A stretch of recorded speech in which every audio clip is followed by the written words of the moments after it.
First and Fifth Amendment rights are coming into play as one news organization has sued the White House. Coming up, find out what led to this decision and what precedent this suit could set.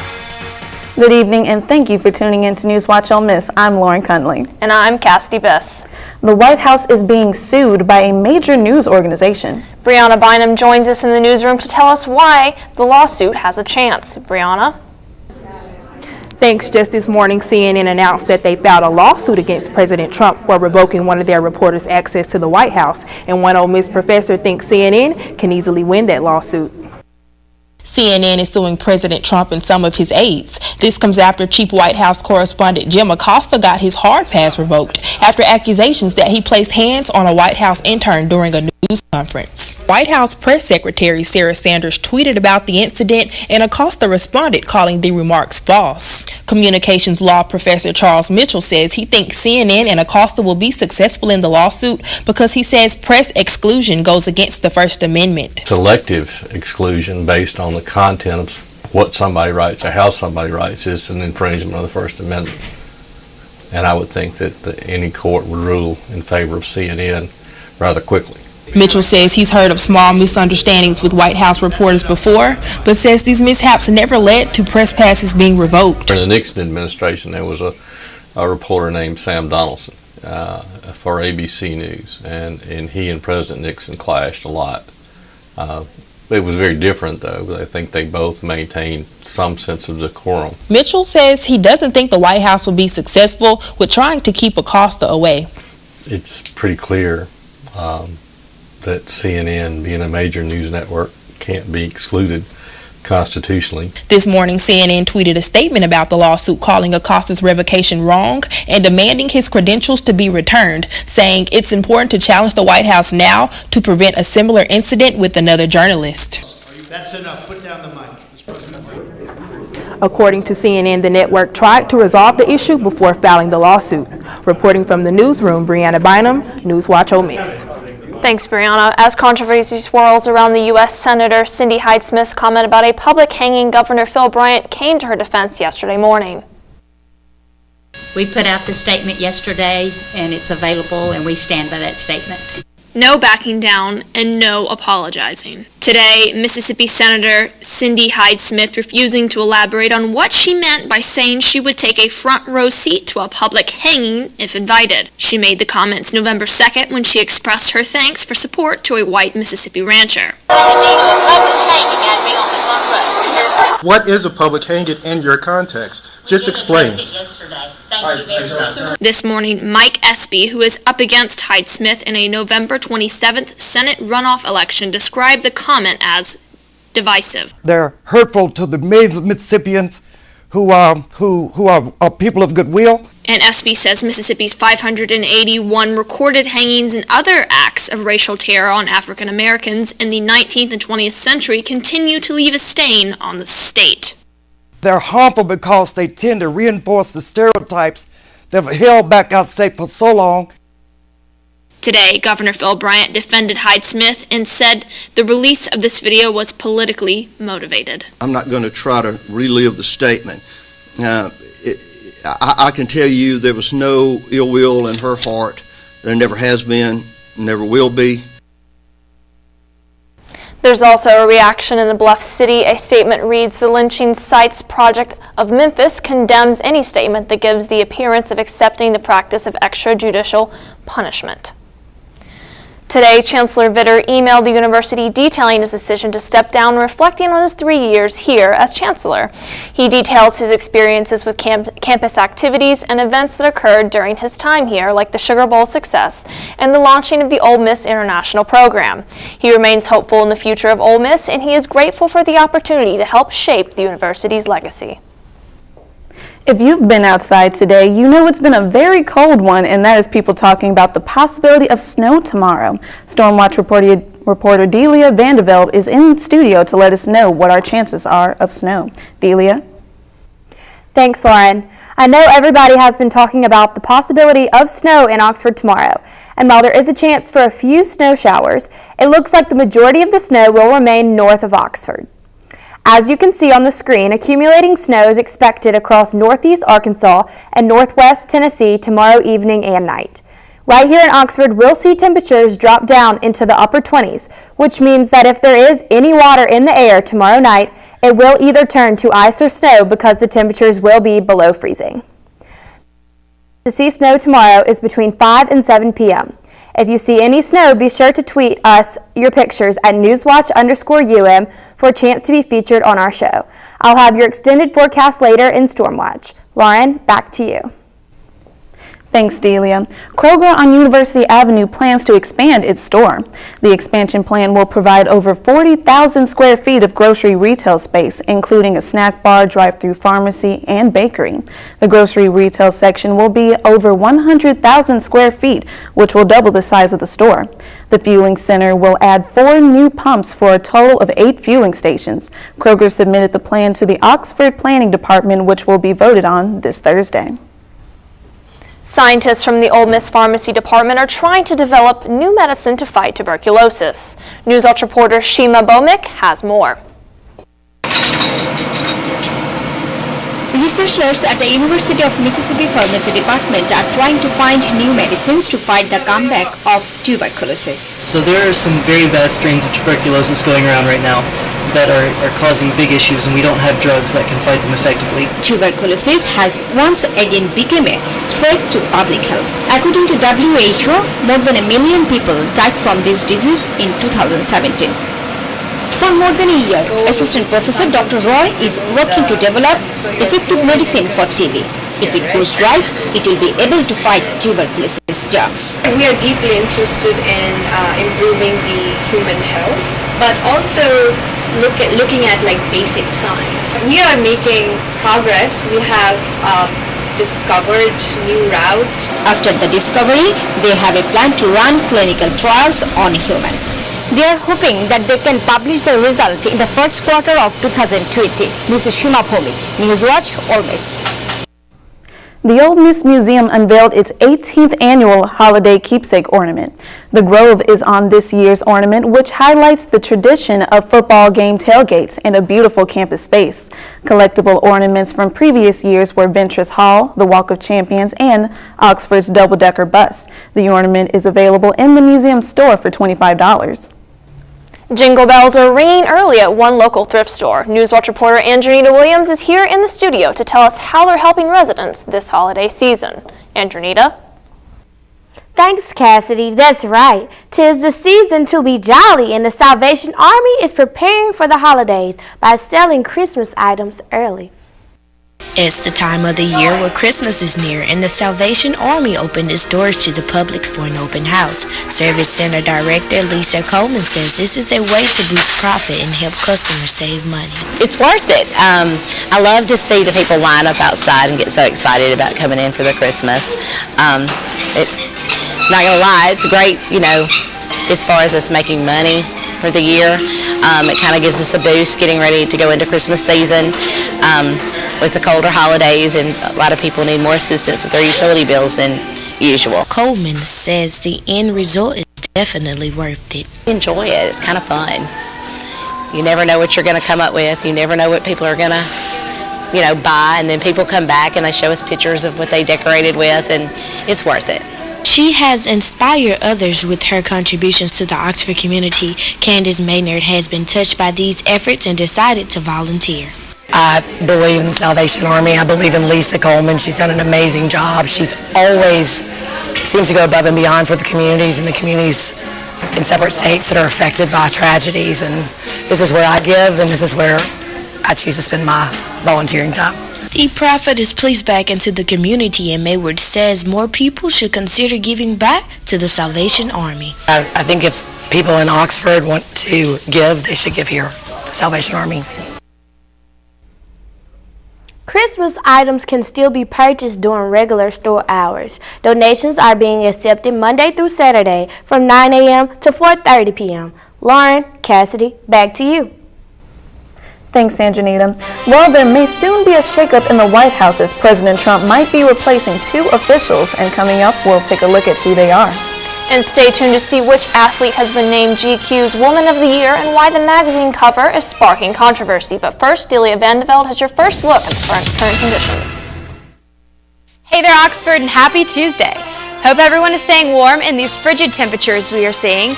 We are under a hard freeze warning, and there is a possible chance of snow coming in our forecast. As we take a look at the current radar, you can see that Oxford is pretty clear right now. Stay tuned later for my full report coming up on Stormwatch. What do you think you're doing, Kevin? Was just gonna drive home. There are several warning signs present that you shouldn't be driving. Like hearing voices? Like your text-to-emoji ratio? Oh man, the selfies. Selfies, nailed it. We all have warning signs that let us know that we're probably not okay to drive. Mine is pretending to be your subconscious. Craig, come on man, let's split a ride home. So, I'm kind of new here, but I've noticed a trend. My human does this funny thing where she goes around and gets all my toys, and then she hides them in that basket by the door. It's like, hello, that's where you put it last time. You were the worst at hide and go seek. When I was in foster care, I never knew when I would have to move, so I always had my suitcase ready to go. Then one day, I was adopted. My new parents opened their hearts and home to me. My parents cook my favorite breakfast for me every morning. My parents take me on trips I never thought I would go on. They gave me a home and an even better reason to use that suitcase. My parents aren't perfect, but they're perfect for me.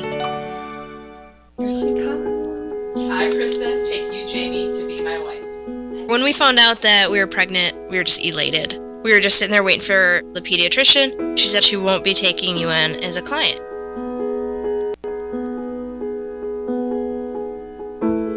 We are a lesbian couple, but she's just a baby.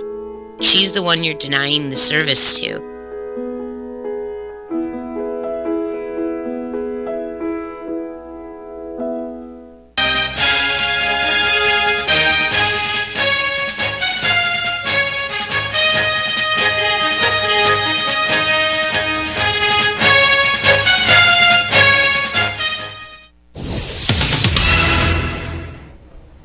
Crews are working around the clock to try to contain catastrophic wildfires burning across California. Wildfires are beginning to make some progress. Extreme conditions are hindering their efforts. With the death toll in the north rising and near hurricane force gusts expected in the south, firefighters in California face another uphill battle. From all that I've seen and heard, the fire burned hotter, faster, and destroyed not only homes, but deep infrastructure such as power lines, water lines, sewers, roads, lights, and other things that make a city a city. The governor of California is clear about where he places blame. The temperatures are warming. The winds are getting more intense. The fires are more likely. The hurricanes are more intense. Warming is occurring because of the continuing and rising carbon emissions. The campfire burning in Northern California is now the deadliest in state history. The majority of lives lost come from this community, now burned to the ground. A whole town was wiped off the face of the earth in a matter of 8 hours. There is nothing left. All my neighbors except one are gone. Harrowing stories of escapes and close calls are emerging. I called him because my car was completely surrounded by flames and I couldn't see out the window, and I started to fill up with smoke, and I called him and I said, "Nick, I'm gonna die, and I'm not gonna make it out of here. There's just flames everywhere, and I don't know what to do." And he said, "Don't die, run. If you're gonna die, die fighting." Rain is desperately needed to help fight the fires, but forecasters are saying rain may not come until after Thanksgiving.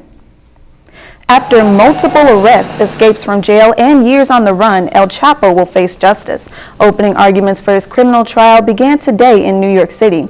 Prosecutors say he's the kingpin of massive drug trafficking network between the U.S. and Mexico. He also laundered more than $14 billion from drug sales. More than a dozen witnesses are expected to take the stand. It'll be up to a jury of 5 men and 7 women to decide El Chapo's fate. El Chapo was once considered the world's most powerful drug trafficker. President Trump is expected to remove Department of Homeland Security Secretary Kirstjen Nielsen, according to a source close to the White House. Additionally, he may replace Chief of Staff John Kelly with Vice President Mike Pence's Chief of Staff Nick Ayers. If they leave, Kelly and Nielsen would join a long list of people who have already been fired by President Trump or resigned since he took office in January 2017. That list includes former Secretary of State Rex Tillerson and former Attorney General Jeff Sessions, who was removed by the president last week. The CEO of e-cigarette maker Juul announced plans to eliminate some of its social media accounts and halt most of its retail sales of flavor products. This is part of the plan to restrict access to minors and comes in response to the USDA's September announcement that it would investigate major cigarette makers and review their sales and marketing practices. The company vowed to stop selling most flavored Juul pods to retail stores, including convenience stores and vape shops, while restricting flavor sales to adults 21 and older on its secure website. Well, it looks like I'm out of a job as China debuted its first artificial intelligence news anchor at the World Internet Conference. The AI is a male image that has the actions, facial expressions, and voice of a real person. He learns from live broadcasting videos and can read words naturally. He was created by Xinhua News Agency and the Chinese search engine company Sugu.com. The AI news anchor has become a new member of the Xinhua News team and works 24 hours a day, which improves efficiency and reduces news production costs. Amazon plans to increase job opportunities by splitting its second headquarters. Long Island, New York, and Arlington, Virginia will be the new locations for the headquarters. The plan of the project is to bring high-paying jobs and tax revenue, but draws concerns from some critics about Amazon's impact of infrastructure and property values. The decision to split the headquarters helps Amazon avoid some of the blame for more traffic and higher housing prices in the regions. Hiring for both headquarters begin next year. Tennis star Serena Williams has been named GQ's Woman of the Year, but the magazine cover has caused some controversy on social media.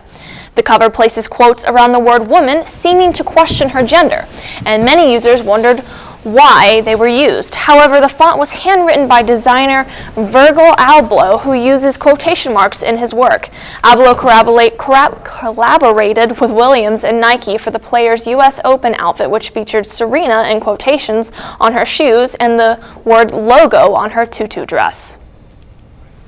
Well, Kassidy, we might be singing Let It Snow soon if this cold weather continues.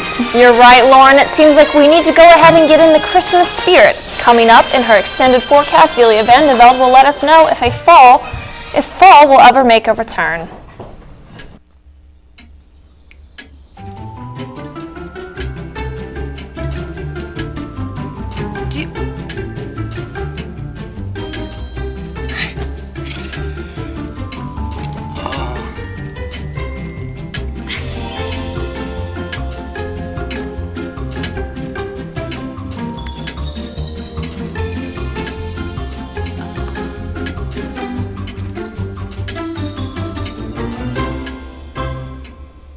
Listen, you're my friend. I noticed you haven't really been yourself recently.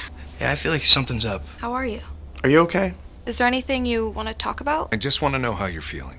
And listen, even if you don't know what to say, I'm here to talk. No matter what you're going through, I just want you to know I'm here. I've got your back.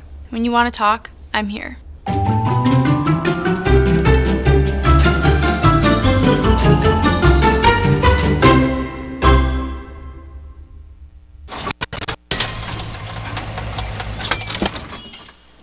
Leah, did you put a new dent in that? This one? No. Were you texting and driving again? Yes. Hi, Leah. Hi, Dad. Sorry about your bumper.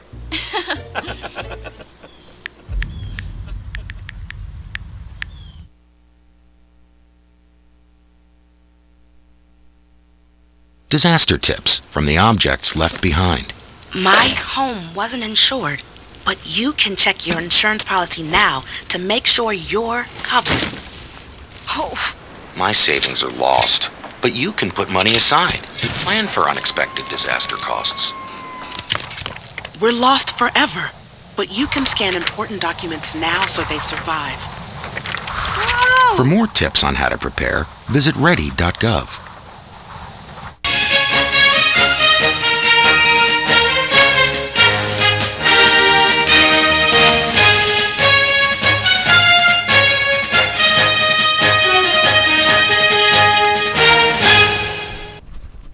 Good evening. Welcome back to Storm Watch. It is currently 35 degrees with cloudy skies as that sun heads down, wind moving at 10 to 15 miles per hour, and a slight 10% chance of rain. As we take a look at the current satellite image, you can see that there is some clouds and light rain / snow in our area that could move in sooner or later into tomorrow. Now taking a look at the temperatures across the map. Currently we are in the mid to upper 30s with Oxford and Tupelo at 35, Southaven at 36, Holly Springs and Corinth at 37. Temperatures for tomorrow will be much like today, very cool with a high of only 34 in Oxford and Corinth, as well as Southaven, a high of 35 in Holly Springs and a high of 37 in Tupelo. For tonight, we can expect the temperature to drop down to around 27 degrees. Again, cloudy skies, some 10 to 15 mile per hour winds, and a slight 10% chance of rain. As for tomorrow, we can expect to see a high of 34, so you'll definitely need your jacket. It will be cloudy again, and there's a 40% chance of rain that could possibly turn to snow.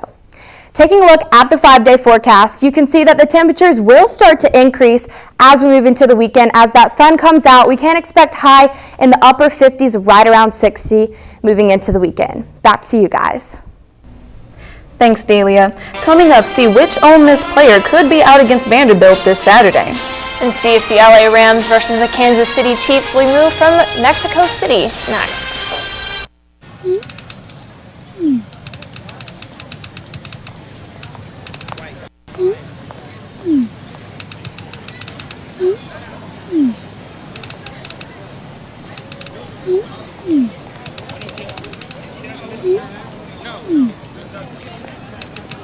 Don't ignore the subtext. It's on us to intervene in sexual assault. Because we can. Take the pledge at itsonus.org. There was an old woman who lived in a shoe. She had so many children she didn't know what to do.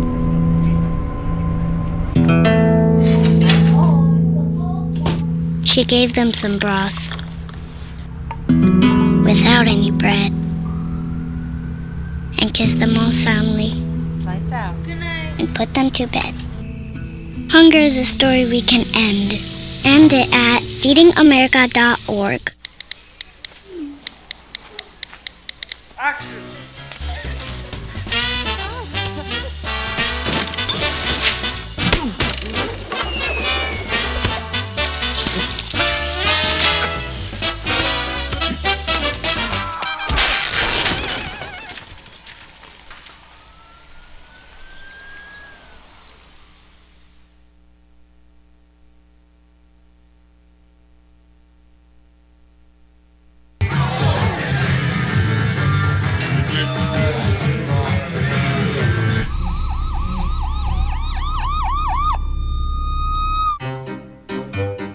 You think getting dumped by text is harsh?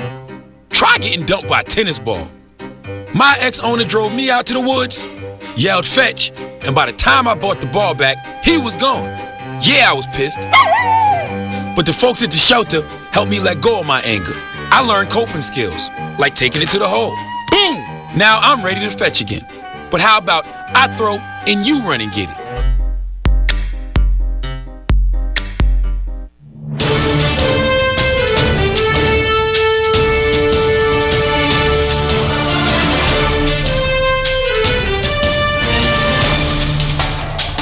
Welcome to Sports Watch. I'm Rebecca Donaldson. Ole Miss running back Scotty Phillips is still being monitored for the ankle injury he received during the first quarter of last Saturday's game. Head coach Matt Luke said in his press conference yesterday that the ankle is sprained and there is still some swelling. However, the team is hoping to have him back for the Vanderbilt game this Saturday. In the event that Phillips will not return this weekend, Isaiah Woolard and Eric Swinney are expected to fill his role. As of today, Phillips has not been ruled out of Saturday's game, and his injury is being monitored day by day. Ole Miss cross-country coach Ryan Van Hoy has been named the South Region Coach of the Year for the third time. Van Hoy is arguably coaching his most successful season in 6 years after leading the team to their first SEC title in program history last month with a strong 47-point lead. Ole Miss is sending both the men and women's cross-country teams to the University of Wisconsin this Saturday to run in the NCAA tournament. Ole Miss is one of just 9 schools to send both teams in the tournament for the last 3 consecutive seasons. Rebel defender Grace Johnson has been named the TopDrawerSoccer.com Team of the Week. Johnson scored the winning goal for the team last Saturday during the opening round of the NCAA tournament. Johnson's goal gave the Rebels a lead over the Clemson Tigers, resulting in a 2-1 final score. The game was tied until Johnson's winning contribution in the 55th minute. The Rebels will advance to the next round of the tournament this Friday against Stanford's soccer team, which is currently ranked number 1. The match can be watched live at 9 p.m. Next Monday's Chiefs-Rams game has just been relocated from Mexico City to Los Angeles due to poor field conditions, according to ESPN's Adam Schefter's most recent tweet. Many players were considering not playing in the game until it was relocated, fixed, or postponed. The stadium in Mexico City has been left a disaster from previous concerts and soccer games. Many players added that they would have rather postponed the game rather than risk their health. Ultimately, the field is in such poor condition that it is unrealistic to have it properly maintained in the next 6 days. That's all for sports. Be sure to follow our Twitter at NewsWatch_UM for more of your favorite sports updates. Back to you guys. Thanks, Rebecca. Up next, find out which famous cartoon character one Florida man dressed up as. And see how he hit bedrock bottom and got in trouble with the law. Stay tuned because you yabba dabba do not want to miss this next story. I'll never forget the day our landlord called and said, "Read your lease. No pets allowed." My owner tells him my dog ate the lease, but that didn't work. And now I'm stuck in a shelter. But this pit bull is ready for a new crib. I'm loving, loyal, and play well with others. So don't be intimidated by all my muscles, because the biggest one I have is my heart. That's right, I said it.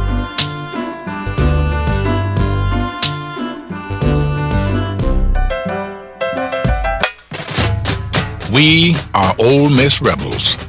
As Mississippi's flagship university, we dig deeper, see farther, work harder. We pioneered human organ transplants. We helped prove Einstein's theory of gravitational waves. We are distinguished as a Carnegie R1 top 2.5% research institution.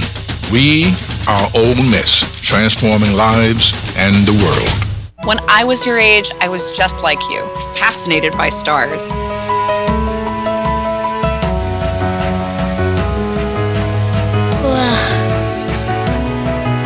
But now I get to search for life in the universe. And who knows, maybe life is looking for us too. So we're like aliens to them? Yeah. Does anyone want to be a scientist now? I do. Awesome. We need more girls in STEM. Maybe we can find aliens. This year, patriotism shouldn't just be about pride of country. It should be about love. Remember that to love America is to love all Americans. Because love has no labels.